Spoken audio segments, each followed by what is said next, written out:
El fundamentalismo constitucional se basa en una convicción socrática que yo creo que está muy contundentemente expuesta en el Aristóteles. Lo mejor, o al menos lo menos malo, a lo que podemos aspirar en los asuntos humanos es a un marco en el que las malas leyes puedan ser corregidas legalmente. Sin ley no hay ciudadanía.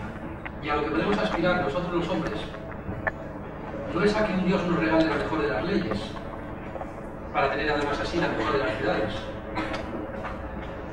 Lo que podemos aspirar nosotros los hombres es a un marco legal, algo así como el Parlamento precisamente, en el que la ley pueda corregir legalmente a la ley. Y esto es precisamente lo que creo que debemos entender por un ordenamiento constitucional. En el orden de esta argumentación va incluida la siguiente diferencia. Siempre es mejor una mala ley que la ausencia de ley. Este es el motivo por el que las leyes pueden decir a Sócrates: bueno, si nos consideras malas, persuádenos, convéncenos. Las leyes le dicen a Sócrates: o nos persuades o nos convences. Pero bueno, cuidado. El presupuesto de todo el discurso de las leyes de Gritón es que en efecto haya un marco en el que las malas leyes puedan ser corregidas legalmente. Ahora bien, los siglos XIX y XX han demostrado contundentemente, y peor aún es lo que yo creo que viene ocurriendo en el siglo XXI, que en efecto hay algo peor que una mala ley: la ausencia de ley. Es decir, que las malas leyes no pueden ser corregidas legalmente. Pero además ha demostrado otra cosa aún peor. Ha demostrado que hay algo peor que la ausencia de ley. Eso ocurre cuando la ausencia de ley se llama a sí misma ley y es considerada como tal. Bueno, esto es lo que creo yo pensamos de forma general los que todavía nos estamos tozudamente empeñados en reclamarnos y reivindicarnos como personas de izquierdas. Creo que esto es el hilo conductor básico frente a ese asunto del parlamentarismo democrático, el Estado de Derecho y de los derechos constitucionales que tenemos aquellos que nos identificamos bajo el título de izquierdas. Luego creo que Fernando Savater nos hablará después, sin duda, o si no, nos habla constantemente en los periódicos, en la televisión, en todas partes, sobre la difícil situación en la que se encuentran los políticos no nacionalistas en el País Vasco desde hace 30 años. Pues yo voy a hablar de la difícil situación que frente a esa aventura del parlamentarismo democrático nos hemos encontrado los partidarios de esa corriente política, la que llamamos izquierda, desde hace 2 siglos. Lo que a nosotros nos ha ocurrido, lo que a las izquierdas nos ha ocurrido con esa aventura del constitucionalismo democrático, es que incluso cuando en algunas épocas del siglo XX hemos sido mayoría, las leyes jamás nos han dicho a nosotros lo que le dijeron a Sócrates: nos persuades o nos convences. Hemos sido anticapitalistas. Hemos sido anticapitalistas porque hemos pensado que cuando las leyes dejan libertad al dinero, o mejor dicho, pero para eso hace falta ya trabajar un poco, cuando las leyes dejan libertad al capital, se la quitan a los hombres. Y hemos pensado por eso que esas leyes eran unas malas leyes. Es verdad que algunas veces, frente a esas malas leyes, y tal y como si viviéramos en el terreno de la ausencia de ley, pues en la izquierda hemos recurrido, incluso hemos trabajado en una cosa llamada revolución, que es exactamente pues, el mayor delito que Platón consideraba que se podía cometer en la ciudad después de la propagación de los técnicos. Y la verdad es que pensándolo bien tampoco tenemos que estar en desacuerdo con Platón. Pero es que muchas otras veces, muchas más de las que se dicen los anticapitalistas, nos hemos creído eso de que la mala ley puede ser corregida legalmente. Y hemos persuadido y hemos convencido, porque muchas veces sí que hemos persuadido y hemos convencido. Y entonces se ha mostrado a las claras que lo que se llamaba ley no era tal ley, sino la ausencia de ley. Yo creo que hay una cosa en la que sí que tenía sin duda razón Carl Smith. Y tenía razón entre otras cosas porque en sus labios no se trataba solamente de una constatación, se trataba también de una amenaza. Al fin y al cabo, Carl Smith era un ministro de Hitler, digámoslo así. El poder no lo tiene quien lo detenga, sino que te puede cesar por detentar. Y esta ha sido nuestra historia. Las corporaciones económicas han cesado al Parlamento cada vez que éste ha decidido o legislado algo que no les conviene. Y lo han hecho mediante operaciones económicas y políticas a gran escala, armando ejércitos, dictando bloqueos, chantajes y represalias económicas, o sencillamente bombardeando el Parlamento, invadiendo países, financiando y organizando golpes de Estado. En el mundo del siglo XX no ha habido Estado de Derecho ni constitucionalismo más que los estrechos límites en los que la llamada instancia política se ha plegado a la instancia alegal y terrorista, el verdadero terreno de la ausencia de ley de las corporaciones internacionales. La democracia, en ese sentido, ha sido siempre el paréntesis entre dos contradicciones. Vamos a ver, la ley y el poder tienen algo que ver. Un marco legal sin poder para corregir legalmente las leyes, las malas leyes, no es solamente un papel mojado. Es una manera de añadir a la ausencia de ley una mentira, es decir, una manera más de impedir que se hagan leyes contra la ausencia de ley. Y aquí, en la administración de las mentiras, es donde creo que sí que empezamos a tener gran responsabilidad los intelectuales, los filósofos, los historiadores, los economistas, los catedráticos de ética y todos los que nos dedicamos a este negocio del que realmente crímenes muy graves nunca podemos cometer, excepto sencillamente el de equivocarnos y el de perseverar en nuestras equivocaciones. Es aquí donde creo que empieza para nosotros, los intelectuales, la geografía de la izquierda y la derecha, en la administración de las mentiras. Voy a poner un ejemplo de otra época. En 1931, Gran Bretaña abandona el patrono. El proyecto del libre comercio, tal y como ha venido dominando todo el siglo XIX, se da entonces de forma general por concluido. Y el mundo se encuentra en una situación tan terrorífica que su resultado inmediato va a ser precisamente una Segunda Guerra Mundial.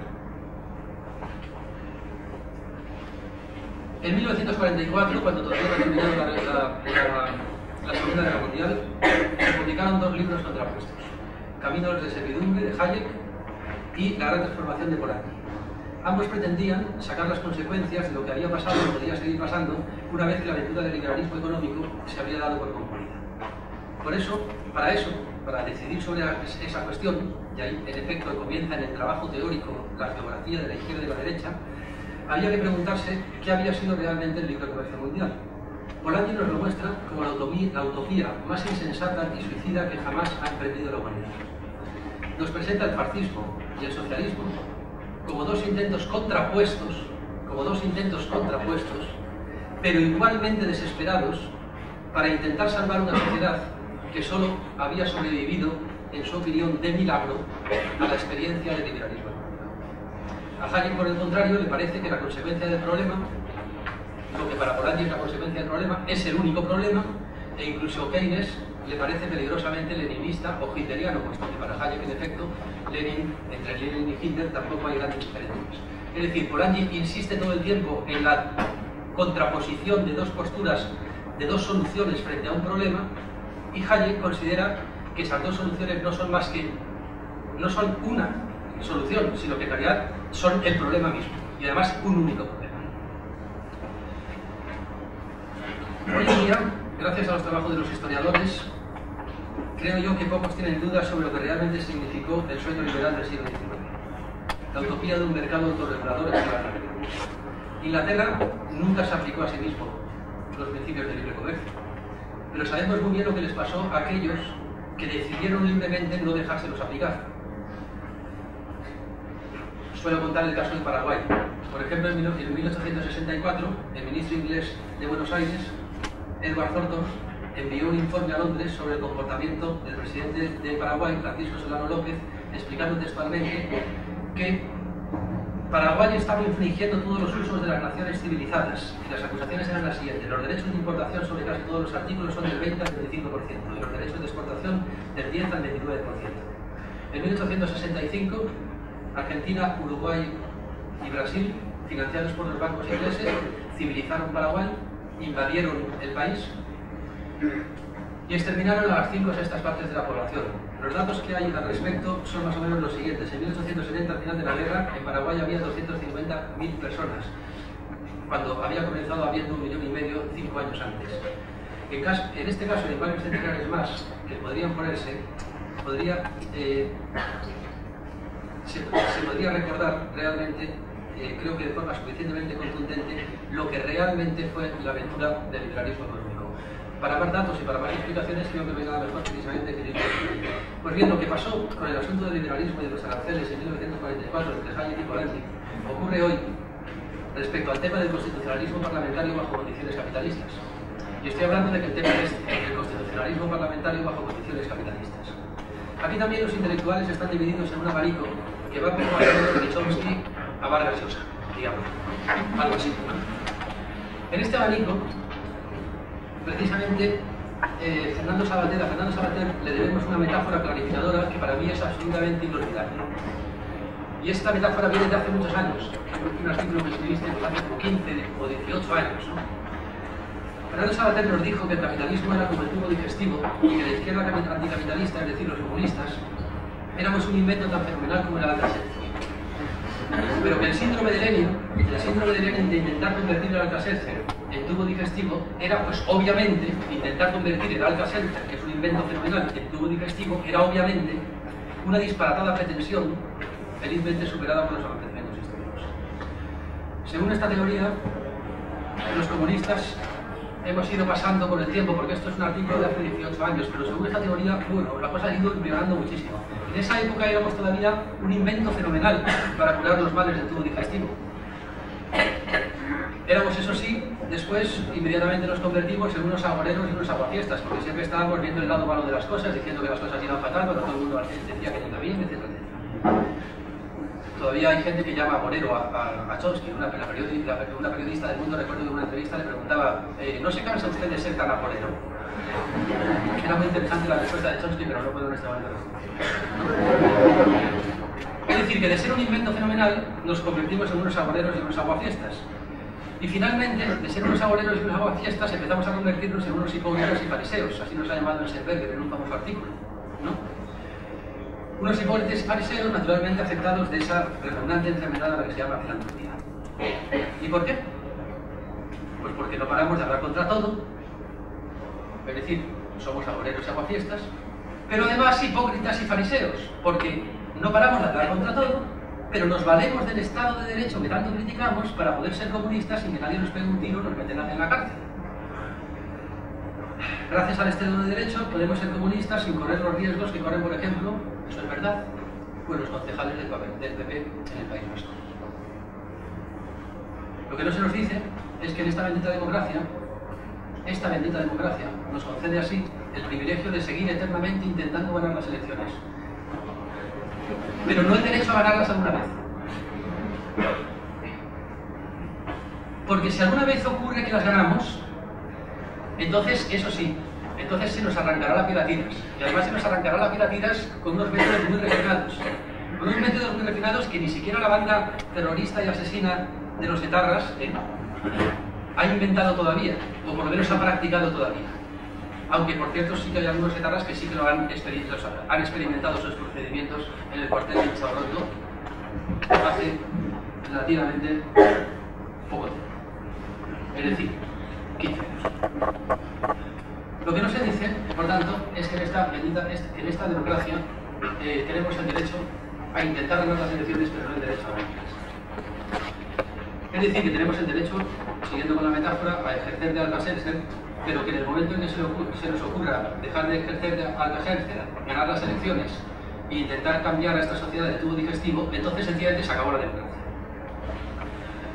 Y en efecto, yo creo que en esta teoría del Alcacelser, que para mí resultó absolutamente inolvidable, porque la historia del siglo XX creo que le ha dado la razón a Fernando Savater sin una sola excepción. Es que no ha habido ni una sola excepción. Yo llevo años intentando recopilar una lista de golpes de Estado dados contra situaciones políticas en las que ganó una opción de izquierdas. Entendiendo por izquierdas, una política de izquierdas sería una política que decidida a emprender algún tipo de política que dañara intereses capitalistas, es decir, alguna política anticapitalista. A mí me ha salido una lista muy larga. Pero lo malo no es que sea muy larga, lo malo es que no he encontrado, porque no se puede encontrar, ni un solo contraejemplo, no he encontrado ni una sola excepción en la que una política anticapitalista no haya sido inmediatamente corregida por la violencia, por un golpe de Estado, por una invasión, por un bloqueo o por una suspensión violenta de las actividades parlamentarias. Es decir, que la ley de hierro del parlamentarismo del siglo XX ha sido la filosofía de Pinochet. Estoy dispuesto a aceptar la democracia con tal de que no ganen las izquierdas. esta ha sido no una ocurrencia disparatada de Pinochet,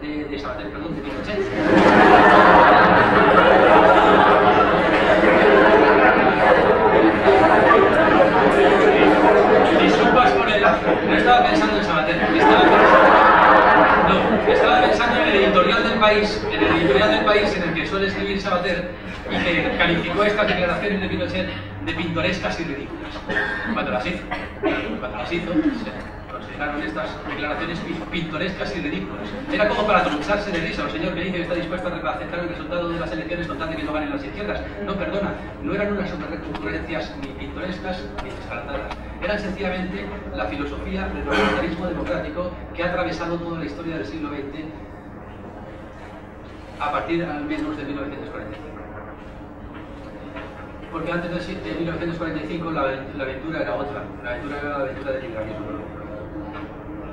En esa lista, no la voy a leer, muchos de vosotros os la he leído ya muchas veces, yo la sigo completando y algunos me piden, oye, apunta este caso, ¿no?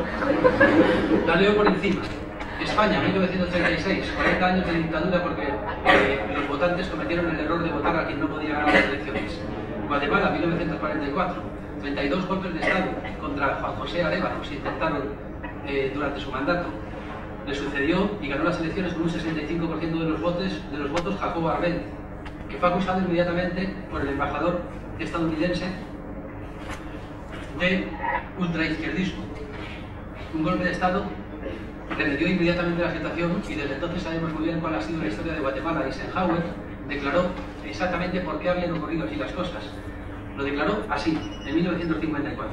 Tuvimos que deshacernos de un gobierno comunista que había asumido el poder mediante las urnas.